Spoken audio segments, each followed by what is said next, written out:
સ્વાધ્યાય 3.5 નીચે આપેલ પ્રત્યેક કથનને ધ્યાનપૂર્વક વાંચો અને કારણ સહિત દર્શાવો કે તે સાચું છે કે ખોટું. એ. કોઈ સદિશનું મૂલ્ય હંમેશા અદિશ હોય છે. બી. કોઈ સદિશનો દરેક ઘટક હંમેશા અદિશ હોય છે. સી. કોઈ કણની દ્વારા કપાયેલ અંતરની કુલ પથ લંબાઈ હંમેશા સ્થાનાંતર સદિશના મૂલ્ય જેટલી હોય છે. ડી. કોઈ કણની સરેરાશ ઝડપ કુલ પથ લંબાઈ ભાગ્યા તે પથ કાપવા માટે લાગેલો સમય સમાન સમયગાળામાં કણના સરેરાશ વેગના મૂલ્યથી વધારે કે તેના જેટલી હોય છે.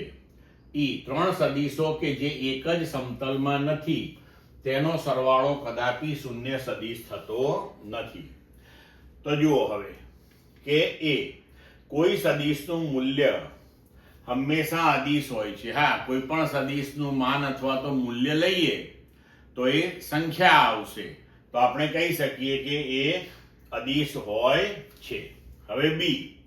કોઈ સદિશનો દરેક ઘટક હંમેશા અદિશ હોય છે. ના, સદિશનો ઘટક હંમેશા સદિશ હોય, બરોબર, એટલે એ વિધાન ખોટું છે.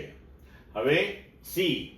કોઈ કણ દ્વારા કપાયેલ અંતરની કુલ પથ લંબાઈ હંમેશા સ્થાનાંતર સદિશના મૂલ્ય જેટલી હોય છે. ના, એ ખોટું છે. આ ક્યારે સાચું બને કે જ્યારે કણની ગતિ સુરેખ ગતિ હોય. એ કિસ્સામાં જ પથ લંબાઈ અને સ્થાનાંતરનું મૂલ્ય સમાન થાય. બાકી બધા કિસ્સામાં પથ લંબાઈ એ સ્થાનાંતરના મૂલ્ય કરતા હંમેશા વધારે આવે, બરોબર. હવે ડી.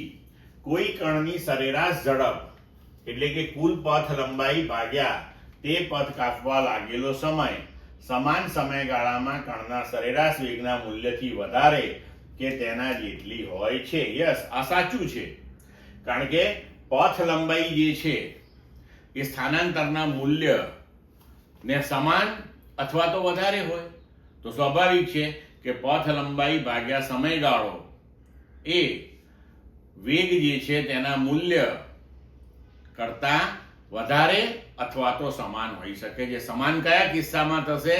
ઝડપ અને વેગનું મૂલ્ય સમાન ક્યારે થાય? જ્યારે ગતિની દિશા સુરેખ હોય ત્યારે, બરોબર. હા, સરેરાશ ઝડપનું મૂલ્ય સરેરાશ વેગ જેટલું કે તેનાથી વધારે હોય છે. જેટલું ક્યારે હોય? કે જ્યારે ગતિ સુરેખ હોય ત્યારે. હવે ઈ.